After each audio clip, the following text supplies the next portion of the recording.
નમસ્કાર વિદ્યાર્થી મિત્રો, ગાંડીવી એકેડેમીની યુટ્યુબ ચેનલમાં આપ સર્વેનું હાર્દિક સ્વાગત છે. અને આપણે એક નવો જ પ્રયાસ કરવા જઈ રહ્યા છીએ, જેના અંદર વાત કરીએ તો આપણે આવા એક ટોપિક લઈને આવતા રહીશું અને એનું સોલ્યુશન કરાવતા રહીશું. તો ચલો વિદ્યાર્થી મિત્રો, વાત કરીએ આપણે રિપોર્ટેડ સ્પીચ. તમારું ધોરણ 9, ધોરણ 10, 11 અને 12 ચારે ક્લાસમાં પૂછાતું હોય.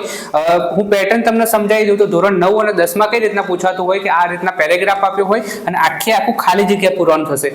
જ્યારે ધોરણ 11 અને 12 ની વાત કરીએ તો એના અંદર તમારે કઈ રીતના કે આખો પેરેગ્રાફ આપ્યો હશે ને એના પરથી ડાયલોગ આપ્યો હશે ને એના પરથી આખો તમારે પેરેગ્રાફ નવો બનાવવો પડશે. તો બધાને કામમાં આવે એ રીતના આપણે સોલ્યુશન આનું કરીશું. તો સૌથી પહેલા જ્યારે બી આપણને વાક્ય આપેલું હોય તો શું કરીશું, આપણે પહેલા બધા ત્રણે વાક્યનો પ્રકાર ઓળખી લઈએ. તો પહેલું વાક્ય તમારું થશે આજ્ઞાર્થ વાક્ય. કયું થશે? આજ્ઞાર્થ વાક્ય. બરાબર. કઈ રીતના આજ્ઞાર્થ વાક્ય થશે? કારણ કે પ્લીઝ અને કાઇન્ડલી જેવા શબ્દો આપ્યા છે અને વાક્યની શરૂઆત ક્રિયાપદથી થતી હોય. બીજા વાક્યની વાત કરીએ તો બીજું વાક્ય થશે તમારું વિધાન વાક્ય. કેવું થશે? વિધાન વાક્ય. ચલો ત્રીજા વાક્યની વાત કરીએ તો ક્વેશ્ચન માર્ક આપ્યો એટલે આપણને પ્રશ્નાર્થ વાક્ય. આપણને વાક્યના પ્રકાર ખબર પડી ગયા.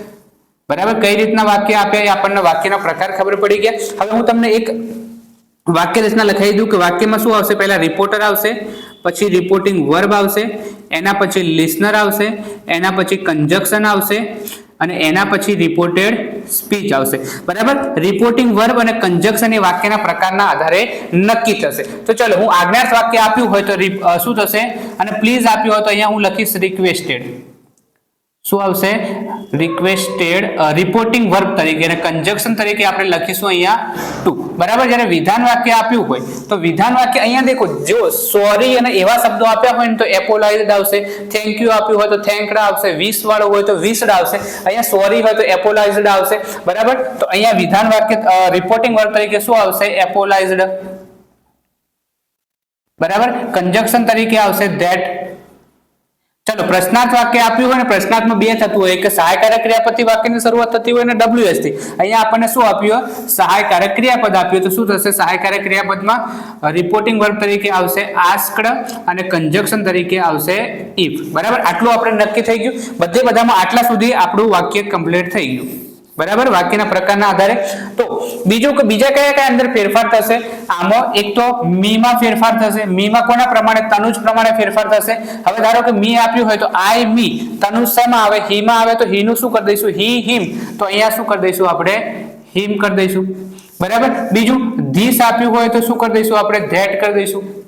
બરાબર. સમય સૂચક શબ્દમાં ફેરફાર. બીજો આમાં કોઈ ફેરફાર થશે નહીં. તો ચલો આપણે પહેલું વાક્ય જોઈએ. તો તનુજ એટલે આપણે શું આવશે? રિપોર્ટર આવશે. તનુજ શું આવશે? રિપોર્ટર આવશે. હવે મેં તમને કીધું હતું કે પ્લીઝ આપ્યું તો શું આવશે? રિક્વેસ્ટેડ. તો આમાંથી આન્સર કયો આવશે? રિક્વેસ્ટેડ. સાંભળનાર કોણ આવ્યું? તનિષા. કંજક્શન તરીકે ટુ આવ્યું. પછી પ્લીઝ અને કાઇન્ડલી જેવા આપણે શબ્દો નીકાળી દઈશું. બરાબર. તો હેલ્પ હિમ. બરાબર. મેનું શું કહી દીધું? Him in that day. બરાબર. આપણે શું ફેરફાર કર્યો? ધેટ કર્યો. ચલો બીજા વાક્યમાં શું આવશે? તનિષા. તનિષા આવી ગયું રિપોર્ટર તરીકે. બરાબર. પછી મેં તમને શું કીધું હતું કે એપોલાઇઝડ આવશે. તો આમાંથી જવાબ શું આવશે? એપોલાઇઝડ. બરાબર. Tanisha apologised to Tanuj.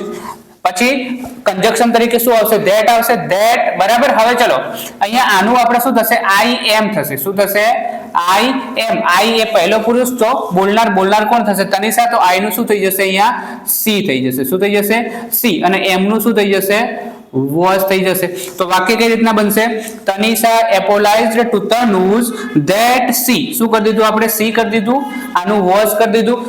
Busy. બરાબર. ચલો નાવ આપ્યું. નાવ એ શું કહેવાય? સમય સૂચક શબ્દ. તો એનું આપણે શું કરી દીધું? ધેન કરી દીધું. તો અહીંયા શું આવશે? ધેન. એક આપણે આ ફેરફાર કરી દીધો. ચલો ત્રીજા વાક્યમાં હવે દેખો આમાં કઈ રીતના કરવાનું કે યુ ના આપણે આગળ લઈ જવાનું અને વિલ ને પાછળ લઈ જવાનું, કારણ કે આપણે પ્રશ્નાર્થ વાક્યને વિધાન વાક્યમાં ફેરવવું પડશે. બરાબર. તો ચલો તનુજ. ચલો મેં તમને શું કીધું કે આસ્કડ આવશે. તો અહીંયા શું આવશે? આસ્કડ આવશે. તનુજ આસ્કડ તનિષા.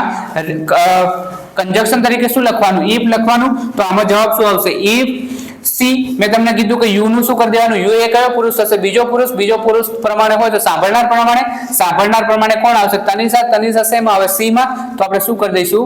સી કરી દઈશું. વિલ નું શું કરી દઈશું? વુડ કરી દઈશું. બરાબર. તો સી વુડ હેલ્પ. ચલો મી માં બી ફેરફાર થશે. મી એટલે તનુજ. તનુજ તો આઈ મી. તો શું થઈ જશે? હિમ થઈ જશે. હિમ લેટર. ક્લિયર થઈ ગયું વાક્ય વિદ્યાર્થી મિત્રો? તમારે જ્યારે બી ડાયરેક્ટ નું ઇનડાયરેક્ટ પૂછાતું હોય તો તમારે આ રીતના સોલ્યુશન કરવાનું રહેશે. બીજા બી આપણે અલગ અલગ રીતે અલગ પ્રકારના એક્ઝામ્પલ લઈને આવશું. તો અહીંયા આપણે આટલું જ લઈને આવ્યા હતા રિપોર્ટેડ સ્પીચમાં. જો તમને વિડીયો સારો લાગ્યો હોય તો શેર કરો, સબસ્ક્રાઇબ કરો અને લાઈક કરો. ત્યાં સુધી જય હિન્દ, જય ભારત, વંદે માતરમ.